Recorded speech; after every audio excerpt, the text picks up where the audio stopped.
जय हिंद दोस्तों, आप सभी लोगों का हमारे द पढ़ाई करो चैनल में बहुत बहुत स्वागत है।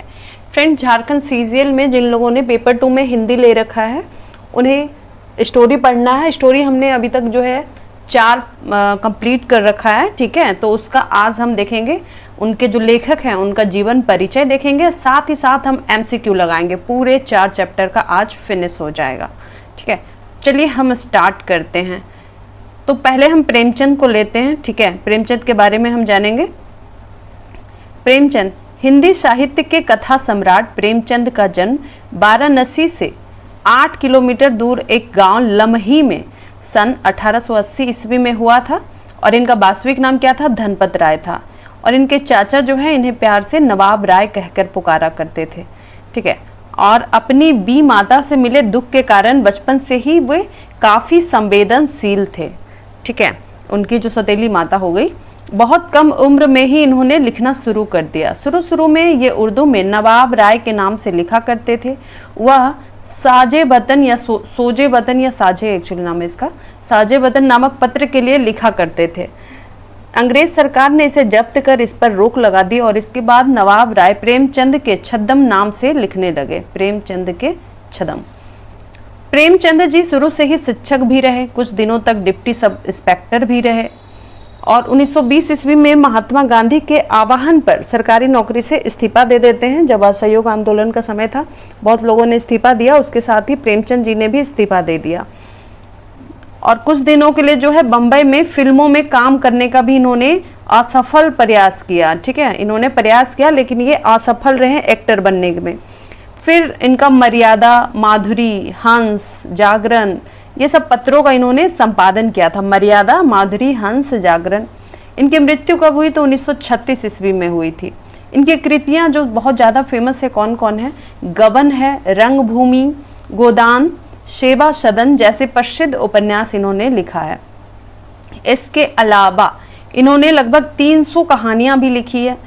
ये कहानियां आपको जो है मानसरोवर में 8 भागों में जो है ये वहाँ पे कलेक्शन किया गया है, मानसरोवर नाम से। प्रेमचंद जी की कहानियों में यथार्थवाद देखने को मिलता है। हमने उनकी स्टोरी पढ़ा था ठाकुर का कुआं, इसमें यथार्थवाद देखने को मिला था।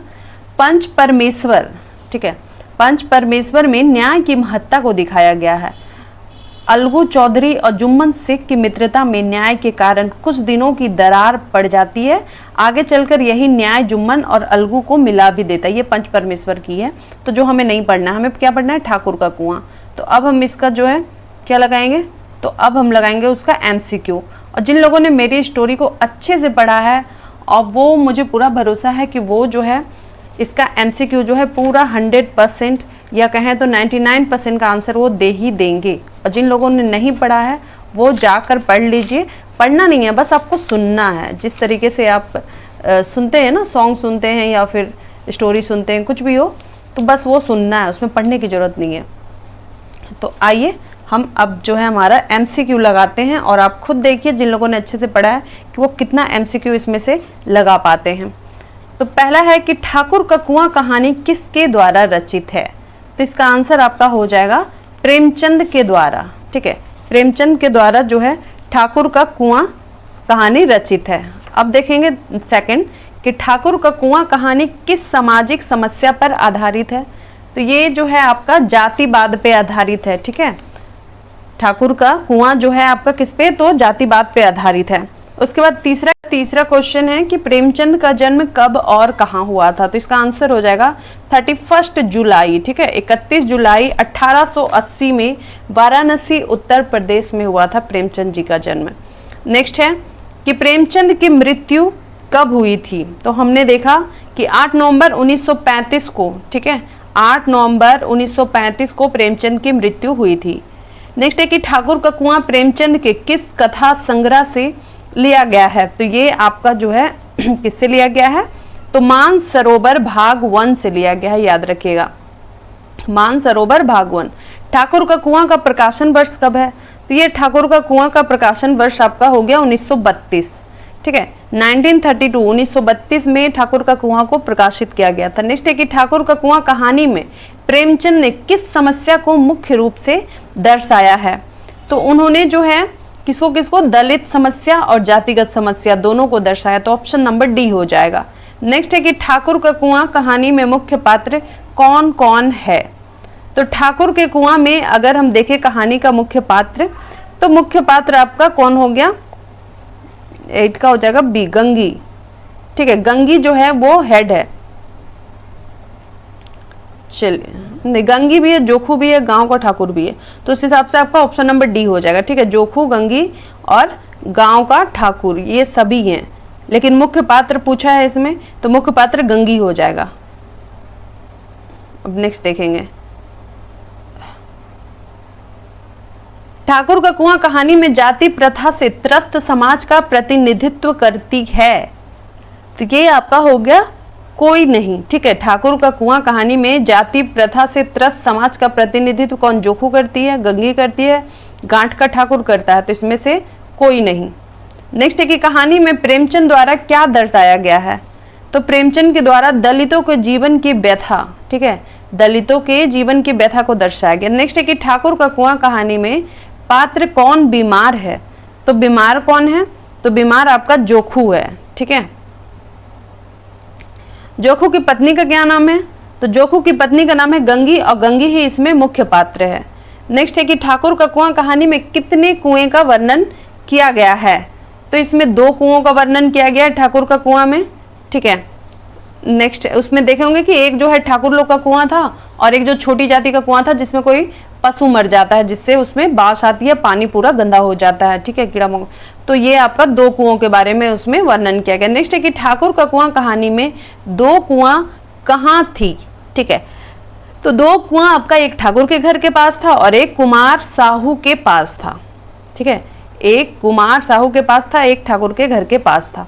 नेक्स्ट है कि पानी में बदबू क्यों आ रही थी, तो पानी में बदबू इसलिए हो रही थी कि पानी में कोई जानवर मर गया था, तो ऑप्शन नंबर बी हो जाएगा। नेक्स्ट है कि जोखू को गंदा पानी पीने से कौन रोकता है, तो जोखू को गंदा पानी पीने से गंगी रोकती है, गंगी उसकी पत्नी हो गई जोखू की। नेक्स्ट है कि ठाकुर का कुआं पाठ के आधार पर गंगी के हाथ से क्या छूट गई, तो गंगी के ठाकुर का कुआं पाठ के आधार पर गंगी के हाथ से क्या छूट गई, तो उसकी छूट गई थी बाल्टी। नेक्स्ट है ठाकुर पाठ में लेखक के अनुसार ठाकुर के दरवाजे पर कितने बेफिक्र जमा थे, तो ये 10, 5। ठीक है, 10 एक जगह थे, एक जगह 5 थे, तो दरवाजे पर कितने बेफिक्र जमा थे, कहीं 10 कहीं 5, तो 10, 5 हो जाएगा। नेक्स्ट है कि ठाकुर का कुआं पाठ के आधार पर दबे पांव ठाकुर के कुएं पर कौन चढ़ी थी, तो कौन चढ़ी थी, ये गंगी चढ़ी थी, जोखू की पत्नी। अब हम देखेंगे नेक्स्ट है हमारा कि ठाकुर का कुआं पाठ पे कुप्पी, पाठ में कुप्पी की धुंधली रोशनी किस पर आ रही थी, तो ये आ रही थी कहाँ पे, तो कुआं पे। ठीक है, पूछा गया है ठाकुर का कुआं पाठ है ना, ये चैप्टर में जो है कुप्पी की धुंधली रोशनी किस पर आ रही थी, कुआं पे आ रही थी जहां गंगी गई थी पानी भरने। नेक्स्ट है कि ठाकुर का कुआं पाठ के आधार पर बताइए कि इसका विद्रोही मन रिवाजी पाबंदियों और मजबूरियों पर चोटें करने लगे। ठीक है, तो ये गंगी का हो गया। ठीक है, गंगी जो है, गंगी का विद्रोही मन, इसके मजबूरी, रिवाज के द्वारा जो पाबंदी लगाया गया था, जो मजबूरी है उस पर चोटें करने लगी कि भाई इसको पानी भी नहीं मिल रहा है, ऐसा हाल हो गया है, इन लोगों को सड़ा पानी पीना पड़ रहा है इसके हस्बैंड को। नेक्स्ट है कि ठाकुर की कहानी के द्वारा लेखक क्या उजागर करना चाहते हैं, तो ये उजागर करना चाहते हैं गांव में व्याप्त उच्च नीच एवं अमीरी गरीबी। ठीक है, गांव में जो फैला हुआ था ऊंच नीच और अमीरी गरीबी को जो है इस कहानी के द्वारा उजागर करना चाहते हैं प्रेमचंद जी। नेक्स्ट है कि पानी में उबाल लेने से इसकी खराबी जाती रहती है, यह बात किसे मालूम नहीं था, तो ये बात जो है गंगी और जोखू दोनों को मालूम नहीं था कि पानी को अगर उबाल दिया जाए तो उसकी खराबी चली जाएगी। ठीक है, तो ये गंगी और जोखू को मालूम नहीं था। नेक्स्ट है कि गंगी जब ठाकुर को कुएं से पानी लेने पहुंची तो उस समय कितने बजे थे, तो उस समय रात के 9 बजे थे जब गंगी ठाकुर के कुएं से पानी लेने पहुंची थी, चोरी छिपे 9 बज रहे थे। नेक्स्ट है किसके दिल में विद्रोह की आवाज उठती है, हम क्यों नीचे हैं और ये लोग क्या ऊंचे हैं, यह कथन किसका है, तो ये बात जो है गंगी के मन में आवाज उठती है कि हम क्यों नीचे हैं और ये लोग क्यों ऊंचे हैं, या फिर कहें क्या ऊंचे, ये जो क्वेश्चन है गंगी के मन में आता है। नेक्स्ट है किसने गडेड़िए की भेड़ चुरा कर बाद में मार कर खा ली थी, तो ये काम जो है ठाकुर ने किया था। नेक्स्ट है कि गंगी का चारित्रिक विशेषताओं में समाहित है। ठीक है, गंगी के चारित्रिक विशेषताओं में क्या क्या समाहित है? साहस भी था, विद्रोह की भावना भी थी और त्याग की भावना भी थी। तो ऑप्शन नंबर हो जाएगा डी।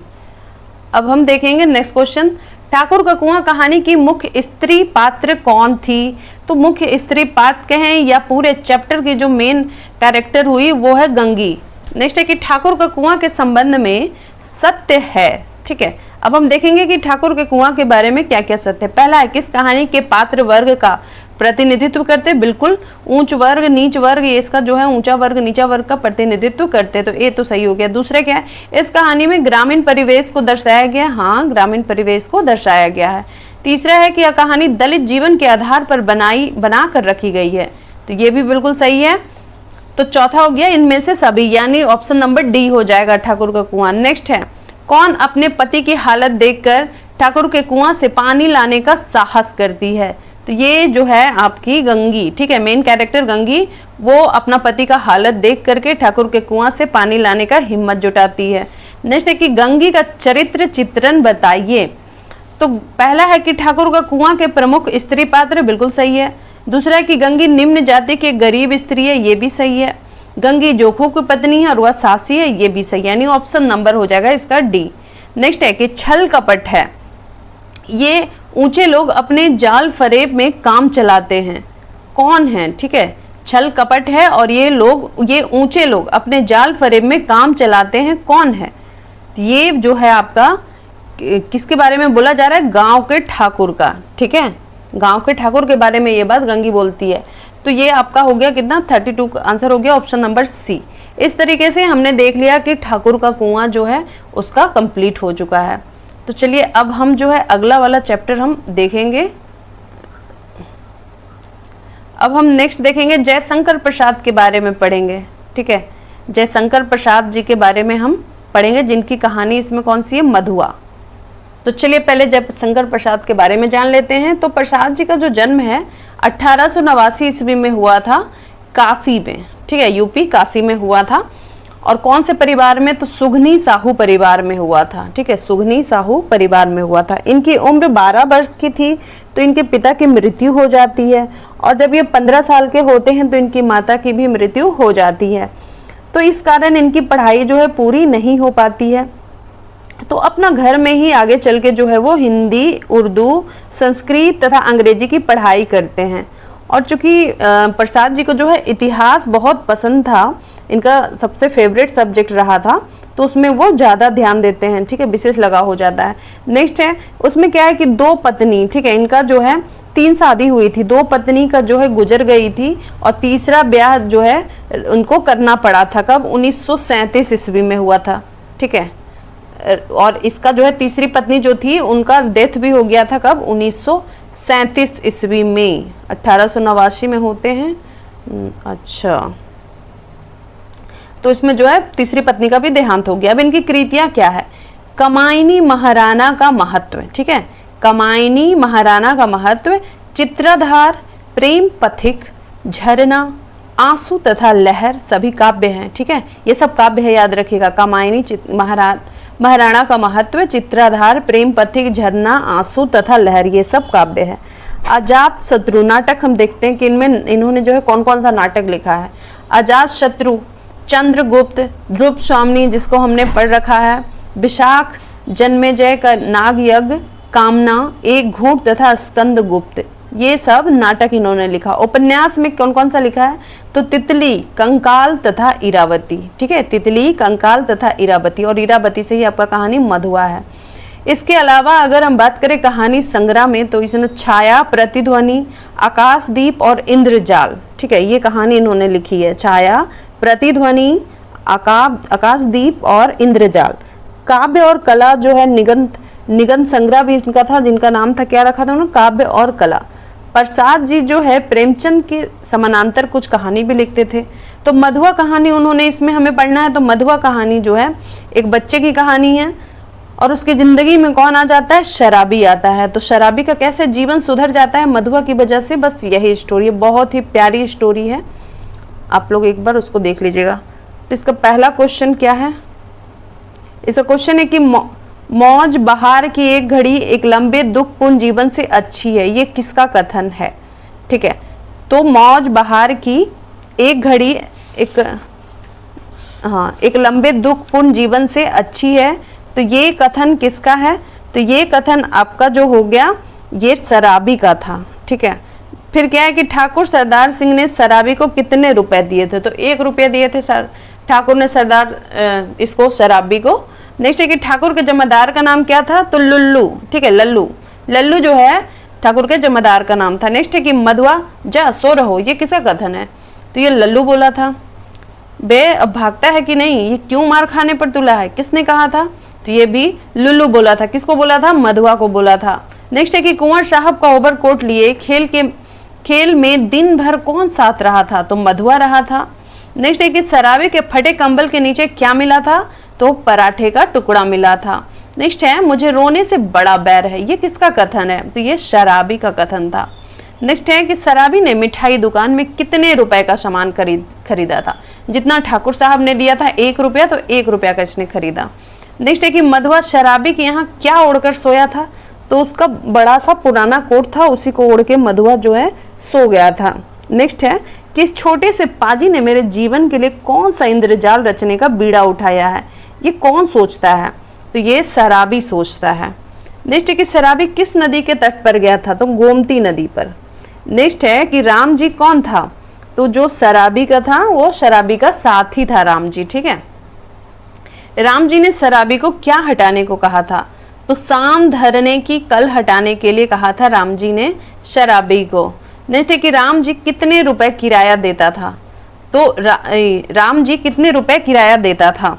तो वो देता था 2 रुपए किराया। नेक्स्ट है कि बहुत दिनों के बाद शराबी ने क्या ढोया? तो बहुत दिनों के बाद शराबी ने जो है सान को ढोया। नेक्स्ट है कि मधुआ के माता पिता तो वो मर गए थे, ऑप्शन नंबर बी हो जाएगा। नेक्स्ट है शराब ना पीने की सौगंध किसे लेनी पड़ी? तो शराबी को लेनी पड़ी, ऑप्शन नंबर बी।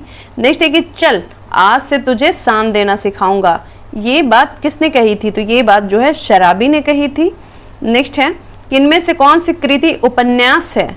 तो इरावती जो है आपका उपन्यास है, अजातशत्रु नाटक है। ठीक है, कमायनी हो गया, ये काव्य है, आंसू कमायनी ये सब काव्य है। नेक्स्ट है कि कहीं भी रह सकूंगा पर उस ठाकुर की नौकरी ना कर सकूंगा, ये रोते रोते किसने कहा था? तो ये कहा था मधुआ ने। किससे? शराबी से। नेक्स्ट है प्रसाद जी का परिवार किस प्रसिद्ध परिवार का था? तो हमने देखा कि उनका जो है सुघनी परिवार का था। ठीक है, यानी कि सुंधानी शाहू परिवार जिसको कहते हैं, सुघानी वहां लिखा है, सुंधानी शाहू परिवार का था, ऑप्शन नंबर ए। नेक्स्ट है मधुआ कहानी के लेखक कौन है?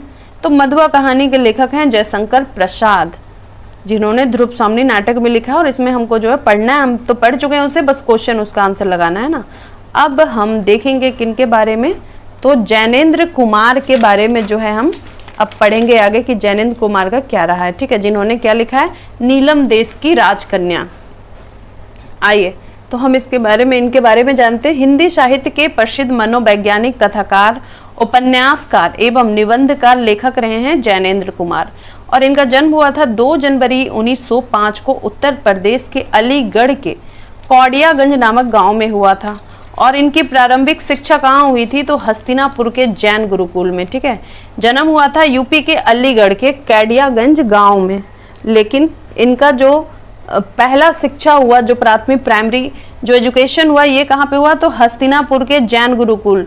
ठीक है, मैट्रिक पंजाब से उन्होंने उत्तीर्ण की थी, हरियाणा से उनका प्रारंभिक शिक्षा हुआ और पंजाब से इन्होंने मैट्रिक की। जैनेन्द्र की उच्च शिक्षा काशी विश्वविद्यालय से हुई थी। ठीक है, आगे की जो उच्च शिक्षा है उन्होंने काशी विश्वविद्यालय से ली थी। पढ़ाई छोड़कर ये असहयोग आंदोलन में कूद पड़े। नागपुर में इन्होंने राजनीतिक पत्रों में संवाददाता के रूप में भी काम किया। प्रेमचंद के निकट संपर्क में रहते हुए भी जैनेन्द्र की कहानियां प्रेमचंद से अलग है। जैनेन्द्र उन महान कहानीकारों में से एक है जिन्होंने हिंदी कहानी के प्रारंभिक दौर की शिक्षा दी। अब साहित्य सृजन देख लेते हैं। इनकी कहानी संग्रह कौन कौन रही? फांसी, जय संधि, बाताय, एक रात, ध्रुव यात्रा, 2 चिड़िया, पाजेब, नीलम देश की राजकन्या और खेल। फांसी, जय संधि, बाताय, एक रात, ध्रुव यात्रा, 2 चिड़िया, पाजेब, नीलम देश की राजकन्या और खेल। उपन्यास कौन सा रहा? तो परख, सुनीता, त्यागपत्र। ठीक है, उपन्यास था परख, सुनीता और त्यागपत्र। निबंध की अगर हम बात करें तो निबंध संग्रह इनका रहा है प्रस्तुत प्रश्न, जड़ की बात, मंथन, सोच विचार और पूर्वोदय। ठीक है, आइए अब हम जो है क्वेश्चन लगाते हैं। नेक्स्ट है हमारा क्वेश्चन है कि नीलम देश की राजकन्या किस विधि की रचना है? तो नीलम देश की राजकन्या जो है वो कहानी है। दूसरा है कि नीलम देश की राजकन्या कहानी के लेखक कौन है? तो जैनेंद्र हैं, ऑप्शन नंबर ए। नेक्स्ट है नीलम देश की राजकन्या किस प्रकार का कहानी संग्रह है? तो ये जो है आपका मनोवैज्ञानिक, ठीक है, मनोवैज्ञानिक कहानी संग्रह है नीलम देश की राजकन्या। नेक्स्ट है इस कहानी में इसके मनोभाव को दर्शाया गया है। ठीक है, इस कहानी में किसके मनोभाव को दर्शाया गया है? तो ये पुरुष का मन भी और स्त्री का मन भी, दोनों को दर्शाया गया है। नेक्स्ट है कहानी के अनुसार किसको एकाएक किन्नरी बालाओं का हास कौतुक फीका लगने लगा है? ठीक है, तो ये जो है राजकन्या, नीलम देश की जो राजकन्या थी उसको फीका लगने लगा था। नेक्स्ट है कि कहानी के अनुसार नीलम देश की राजकन्या में कितने महल हैं? तो ये टोटल जो है 3 महल हैं। नेक्स्ट है कि कहानी में किससे अकेलापन नहीं सहा जाता है? तो ये जो हो गई नीलम देश की राजकन्या। ठीक है, हाँ, राजकन्या से जो है आपका अकेलापन नहीं सहा जाता है। नेक्स्ट है सखी हको दुत्कारो मत, राजकुमार आएंगे तब हम अपने आप चले जाएंगे, ये कहकर कौन खिलखिलाकर हंस पड़ती है? तो ये जो है आपका किन्नरियां जो होती है वो ये बात बोलती कि सखी हमको दुत्कारो मत, राजकुमार आएंगे तब हम अपने आप चली जाएंगी, ये बात कहती है किन्नरियां। किससे? राजकन्या से। नेक्स्ट है कि कहानी में कौन ऐसे डोलती है जैसे फुलवारी और उसमें उज्जवल हंसी की फुहार फूट कर पराग सी चहूं और बिखरी रहती है? ठीक है, तो ये आपका अप्सराएं, अप्सराएं ऐसा डोलती है जैसा फुलवारी और उनमें उज्जवल हंसी की फुहार फूटकर पराग सी चहूं और बिखरी रहती है। नेक्स्ट है कहानी में कौन अत्यधिक तत्परता से राजकन्या के जी को बहलाने में लगी हुई है? ठीक है, तो ये जो है किन्नरियां थी वो बहुत ही तत्परता से राजकन्या का जी बहलाने में लगी रहती है। नेक्स्ट है कहानी में दुर्दांत रूप से महल पर फन पटक पटक कर फुफकार करने लगा। ठीक है, तो ये समुद्र। कहानी में दुर्दांत रूप से महल पर फन पटक पटक कर फुफकार कौन करने लगा? समुद्र। अब देखेंगे नेक्स्ट, किन्नरी बालाएं किसके लिए भांति भांति उपहार लाती है? तो राजकन्या के लिए।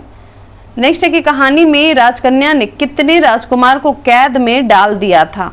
ठीक है, तो उन्होंने एक, कहानी में राजकन्या ने एक राजकुमार को कैद में डाल दिया। नेक्स्ट है नीलम देश की राजकन्या कहानी का प्रकाशन वर्ष क्या था?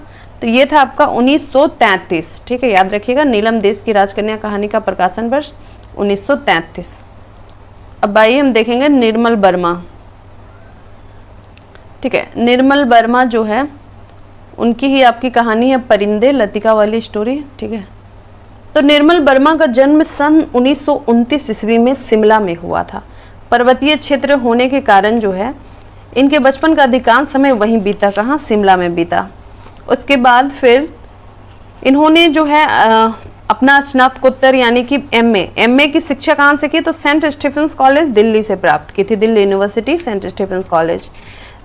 उसके बाद वो जो है कुछ साल के लिए जो है वो टीचरशिप, मतलब ये किए, अध्यापक का भी काम किए। ठीक है, अध्यापक से जुड़े, किंतु साहित्यिक रुचि जब हुआ तो वो क्या किया, टीचर वाला जो काम है उन्होंने वो छोड़ दिया और फिर उन्होंने पढ़ाने का काम छोड़ करके लिखना शुरू कर दिया। ठीक है, उन्होंने कौन कौन सा, प्राग, लंदन आदि, अच्छा, उन्होंने जो है प्राग, लंदन, ये सब जगह जो है उन्होंने यात्रा की थी।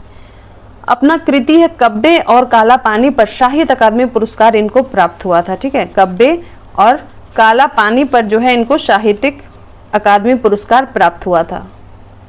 इनकी मर्यादा पर्ण कहानी पर बनी फिल्म को सन 1975 का सर्वश्रेष्ठ हिंदी फिल्म पुरस्कार प्राप्त हुआ था। अच्छा,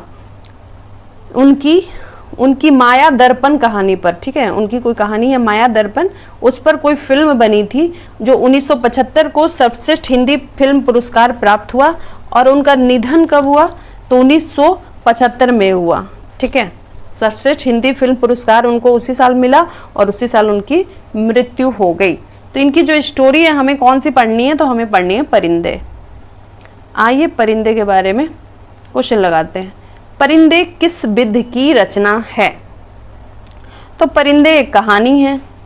नेक्स्ट है कि परिंदे किस कहानीकार की रचना है? तो निर्मल वर्मा की रचना है परिंदे। नेक्स्ट है कि निर्मल वर्मा किस युग के कहानीकार हैं? तो वो जो है छायावादोत्तर युग के कहानीकार है, याद रखिएगा। निर्मल वर्मा जो है छायावादोत्तर युग के कहानीकार है। नेक्स्ट है कि निर्मल वर्मा का जन्म कब हुआ था? तो उनका जन्म जो है 1929 ईस्वी में हुआ था। ठीक है, निर्मल वर्मा का जन्म 1929 ईस्वी में हुआ।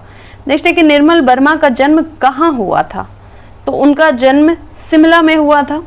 निर्मल वर्मा का जन्म शिमला में। नेक्स्ट है कि निर्मल वर्मा का निधन कब हुआ था? तो 1975 में उनका हो गया था, जब उनकी स्टोरी माया दर्पण पे जो मूवी बनी थी उसको बेस्ट हिंदी फीचर फिल्म का जो है फीचर फिल्म का अवार्ड मिला था, उसी साल उनका मृत्यु हो गया। नेक्स्ट है निर्मल वर्मा की कहानियों में निरूपित हुई है। तो इसका आंसर हो जाएगा आपका रहस्यात्मकता, व्यक्तिकता और जीवनगत जटिलता, ये तीनों। ठीक है, रहस्यात्मकता, व्यक्तिकता और जीवनगत जटिलता। नेक्स्ट है कि परिंदे शीर्षक कहानी में किस पात्र को केंद्रीयता मिली है? तो परिंदे में हमने देखा है कि लतिका इसमें मेन पार्ट है। ठीक है, मेन कैरेक्टर है लतिका। नेक्स्ट है कि परिंदे शीर्षक कहानी में किसकी अभिव्यक्ति हुई है? ठीक है, तो किसकी अभिव्यक्ति हुई है? तो ये आपका हो जाएगा व्यक्तिक मना स्थिति की। ठीक है, व्यक्तिक मना स्थिति, ऑप्शन नंबर ए हो जाएगा। 10 नंबर में क्या है? 10 नंबर में है कि परिंदे शीर्षक कहानी की कथा नायिका नीला लिफाफा किसके सिराने जो है रख देती है? तो जूली के सिराने रखती है। ठीक है, कहाँ गया? हाँ, तो ये जो है आपका जूली के सिराने रख देती है, ऑप्शन नंबर बी। नेक्स्ट है कि परिंदे संग्रह में संकलित कहानियों की संख्या कितनी है? तो इसमें जो है 7 कहानी है। परिंदे संग्रह में कितनी कहानियां हैं? 7 है। परिंदे कहानी में कुल कितने पात्र हैं? तो परिंदे कहानी में जो है आपका कितना 8 पात्र हैं। नेक्स्ट है कि निर्मल वर्मा कृत परिंदे का प्रकाशन कब की गई? तो इनका जो प्रकाशन कब किया गया है? तो 1960 में। ठीक है, प्रकाशन भी याद रखना है कि परिंदे का प्रकाशन आपका जो है 1960 में। नेक्स्ट है कि प्रतीकों की कहानी के संदर्भ में सटीक प्रयोग दिखाई दिया है। तो धुंध और परिंदे। ठीक है, प्रतीकों की कहानी के संदर्भ में अगर बात किया जाए तो यहाँ सटीक प्रयोग क्या दिखाई दिया है? धुंध और परिंदे। नेक्स्ट है कि लतिका कॉन्वेंट स्कूल के छात्रावास में किस पद पर कार्यरत हैं? तो लतिका जो है वो वार्डन है। ठीक है, लतिका कॉन्वेंट स्कूल के छात्रावास में वो वार्डन है। नेक्स्ट है कि क्या मैं खुसट बुढ़िया से कम हूँ? अपने स्वभाव का बदला मैं दूसरों के लिए लिए जा रही हूँ। यह कथन किसका है? तो लतिका बोलती है खुद से, है ना। तो 16 का हो जाएगा ए। अब देखेंगे नेक्स्ट, छात्रावास के नौकर का क्या नाम है? तो करीमुद्दीन है। नेक्स्ट है कि परिंदे की नायिका लतिका। ठीक है, तो लतिका जो है परिंदे की नायिका लतिका वह ह्यूबर्ट से प्रेम करती है। ह्यूबर्ट से नहीं, ग्रीस नेगी से प्रेम करती है। तो ऑप्शन नंबर बी हो जाएगा। ठीक है, परिंदे की नायिका लतिका जो है ग्रीस नेगी से प्रेम करती थी, लेकिन उसका जो क्या हो जाता है वो गोरखा बटालियन का रहता है और उसका जो है शहीद हो जाता है, वो आता ही नहीं है दोबारा, मतलब शहीद हो जाता है। तो इस तरीके से हमारी जो है आज का हमारे जो अगले लेखक हैं जिनका जीवन परिचय हम देखेंगे उनका नाम है कमलेश्वर, जिन्होंने दिल्ली में एक मौत की जो स्टोरी लिखी है उनकी है। तो चलिए हम देखते हैं। इनका जन्म जो है आपका कब हुआ था? 6 जनवरी 1932 को हुआ था, उत्तर प्रदेश के मैनपुरी जिला में। इलाहाबाद विश्वविद्यालय से इनका जो है एमए हुआ था। उसके बाद ये कथा लेखन स्टार्ट कर देते हैं और ये कहानी को जो है आंदोलन के प्रमुख कथाका के रूप में प्रतिष्ठित है। सारिका की ये एडिटर के रूप में भी काम किए थे, संपादक के रूप में, और ये दूरदर्शन में भी सक्रिय रहे हैं। ठीक है, समानांतर कहानी के ब्रह्मा इनको कहा जाता है। इन्हें जो है समानांतर कहानी की ब्रह्मा कहा जाता है। 8वें दशक में इन्होंने समानांतर कहानी के नाम से जो है एक नया आंदोलन प्रारंभ किया, जिसमें उन्होंने क्या दिखाया? शोषित के शोषण के विरुद्ध स्वर सुनाई पड़ा। शोषित के शोषण के विरुद्ध स्वर सुनाई पड़ा। मार्क्सवादी दर्शन व चेतना, शोषितों की व्यथा एवं विद्रोह को अभिव्यक्ति मिली। कमलेश्वर की कहानी में आपका व्यंग की चुटकी भी है। साथ ही आप देखेंगे कि करुणा भी है। निम्न मध्यवर्ती वर्ग के परिवार की आर्थिक व्यवस्था दिखाया जा गया है। असहायता और जीवन यथार्थ के जीवन अभिव्यक्ति इनकी कहानी से हुई है। रूढ़ियों के प्रति तिरस्कार, विद्रोह का स्वर, ये सब आपको सुनाई पड़ता है। ये एक प्रगतिशील कथाकार हैं। इनका मानना है, कहानी को एक विश्वास माना है, जीवन का यथार्थ बोध माना है। ठीक है, कहानी को एक विश्वास माना है इन्होंने और जीवन को जो है यथार्थ बोध माना है। ये एक ऐसे सही आदमी की कल्पना करते हैं जिसमें अच्छाई भी हो, बुराई भी हो, जो ट्रेडिशनल जो वैल्यू होते हैं, परंपरागत मूल्य और आस्थाओं का उन्मूलन कर नवीन मूल्यों का स्वीकार करे और उसी के अनुरूप अपने व्यक्तित्व का निर्माण करे। इनके पास यथार्थ दृष्टि है, तमाम तनावों के बीच भी वे मूल्यों की खोज करते हैं। इनकी कहानी के पात्र जो है प्रेम या आर्थिक संघर्ष के कारण टूटते बिखरते दिखाई पड़ते हैं, परंतु अपने अस्तित्व की रक्षा के प्रति भी जागरूक प्रतीत होते हैं। राजा निर्बंसिया, कस्बे का आदमी, मांस का दरिया, सोई हुई दिशाएं, बयान, जिंदा मुर्दे, मेरी प्रिय कहानियां इनके चर्चित कहानी संग्रह हैं। और इनके अतिरिक्त एक सड़क, 57 गलियां, डाक बंगला, तीसरा आदमी, समुद्र में खोया हुआ आदमी, लौटे हुए मुसाफिर, काली आंधी, नागमणि, आगामी अतीत आदि इनके जो है ये उपन्यास है। नई कहानी की भूमिका समीक्षा ग्रंथ है। अधूरी आवाज, चारुलता ये नाटक है। ठीक है, खंडित यात्राएं भी है, यात्रा संस्मरण, मेरा हमदम मेरा दोस्त तथा अन्य संस्मरण समांतर है। गर्दिश के दिन ये सब संपादित उनका पुस्तक है। इसके अलावा नई कहानियां हो गया, सारिका हो गया, गंगा, ये सब जो पत्रिकाएं हैं, मैगजीन है, उनका इन्होंने संपादन भी किया था, ठीक है, एडिटर भी थे। इनकी भाषा में संयम है, इनकी कहानियों में व्यंग और चुहल से भरी भाषा करुण एवं यथार्थ स्थिति का प्रभावशाली ढंग से उजागर करती है। तो ये हमारा हो गया कमलेश्वर जी का जो है जीवन परिचय, कमलेश्वर लेखक का। अब हम इसका जो है MCQ लगाएंगे। ठीक है, इसका MCQ लगाएंगे दिल्ली में एक मौत का। ठीक है, तो फर्स्ट क्वेश्चन क्या है कि दिल्ली में एक मौत किस विध की रचना है? तो ये एक कहानी है। नेक्स्ट है कि दिल्ली में एक मौत किन की कहानी है? तो ये कमलेश्वर जी की कहानी है। ठीक है, कमलेश्वर ने लिखा है। नेक्स्ट है कि कमलेश्वर का जन्म कब हुआ था? तो उनका जन्म जो है 6 जनवरी 1932 ईस्वी को मैनपुरी जिला में हुआ था, यूपी के। कमलेश्वर का जन्म किस प्रदेश में हुआ था? तो उत्तर प्रदेश में। कमलेश्वर किस युग के कहानीकार हैं? तो कमलेश्वर जो हैं वो आपके प्रेमचंद्रोत्तर युग, ठीक है, प्रेमचंद्रोत्तर युग के कहानीकार हैं कमलेश्वर। नेक्स्ट है दिल्ली में एक मौत कहानी में क्या है? तो इसमें आपका व्यंग की चुटकी भी है और करुणा की अश्रु धारा भी है। अब हम देखेंगे नेक्स्ट क्वेश्चन। नेक्स्ट क्वेश्चन है कि दिल्ली में एक मौत कहानी में कहाँ का वातावरण चित्रित हुआ है? तो ये महानगरीय का वातावरण चित्रित हुआ है। नेक्स्ट है कि दीवान चंद की बेटी की शादी में उनकी कोठी के बाहर किसकी लंबी लाइनें लगी हुई थी? तो कारों की। ठीक है, कारों की दीवान चंद की बेटी की शादी में उनकी कोठी के बाहर जो है कारों की लंबी लाइन लगी हुई थी। नेक्स्ट है कि सेठ दीवान चंद क्या थे? तो सेठ दीवान चंद जो है आपके करोल बाग के प्रसिद्ध बिजनेसमैन थे। सेठ दीवान चंद करोल बाग के प्रसिद्ध बिजनेसमैन। नेक्स्ट है कि बासवानी की पत्नी ने बासवानी को शाम को कहाँ चलने को कहा? तो प्रमीला के घर चलने को कहा। ठीक है, बासवानी की पत्नी ने बासवानी को शाम में प्रमीला के घर चलने को कहा। नेक्स्ट है लेखक ने अखबार में किसकी मौत की खबर पढ़ी थी? तो उन्होंने सेठ दीवान चंद की मौत की खबर पढ़ी थी। नेक्स्ट है कि सेठ दीवान चंद्र किस प्रकार के व्यक्ति थे? तो वो शरीफ थे और दुनियादार वाले व्यक्ति थे, ऑप्शन नंबर सी। नेक्स्ट है कि सेठ दीवान चंद कहाँ के मशहूर एवं लोकप्रिय बिजनेसमैन थे? तो ये आपका हो गया करोल बाग दिल्ली के जो है प्रसिद्ध सेठ दीवान चंद जो है मशहूर फेमस यानी बिजनेसमैन थे। नेक्स्ट है कि सेठ दीवान चंद की मौत किस अस्पताल में हुई थी? तो इरविन, ठीक है, इरविन हॉस्पिटल में इनकी मौत हुई थी। नेक्स्ट है कि दिल्ली में एक मौत की कहानी के लेखक ने मनुष्य के किस भावना को इंगित किया है? तो ये आपका संवेदनहीनता, ठीक है, ऑप्शन नंबर बी हो जाएगा।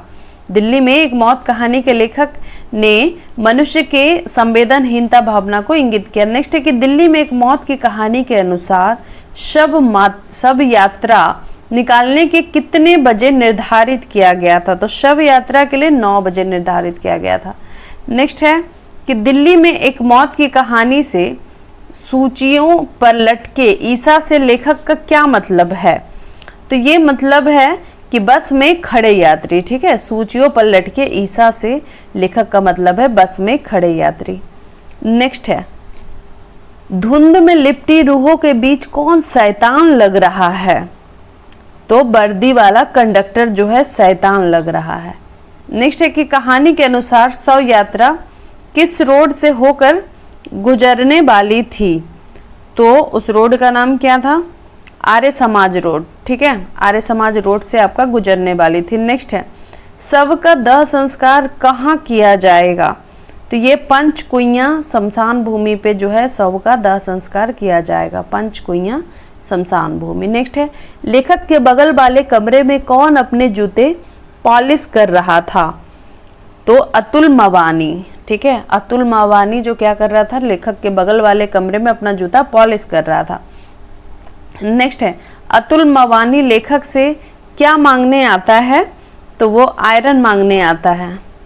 नेक्स्ट है कि सरदार जी का नौकर धर्मा बाजार क्यों जा रहा है? ठीक है, सरदार जी का नौकर धर्मा जो है बाजार क्यों जा रहा है? तो वो मक्खन लाने जा रहा था। नेक्स्ट है कि लेखक ने धर्मा को क्या लाने के लिए पैसे दिए? तो सिगरेट लाने के लिए लेखक ने पैसे दिए। नेक्स्ट है कि अतुल मवानी ने सूट कहाँ सिलवाया था? तो अतुल मवानी ने जो है खान मार्केट में सिलवाया था। नेक्स्ट है कि लेखक का दीवान चंद के किस संबंधी से खासी जान पहचान थी? तो ये उनके लड़के से, दीवान चंद के लड़के से लेखक का बहुत जान पहचान था। नेक्स्ट है कि लेखक किस वजह से शव यात्रा में शामिल होने की हिम्मत नहीं कर पा रहे थे? तो सर्दी की वजह से, धुंध पड़ी हुई थी, बहुत सर्दी थी, इसलिए लेखक जो है वो शव यात्रा में शामिल होने की हिम्मत नहीं कर रहे थे। नेक्स्ट है कि शव के पीछे पीछे, ठीक है, शव के पीछे पीछे 7 आदमी चल रहे हैं। 7वां आदमी कौन है? तो खुद लेखक है।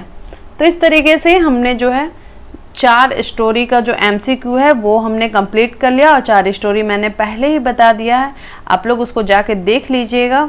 उसके बाद हम आगे की स्टोरी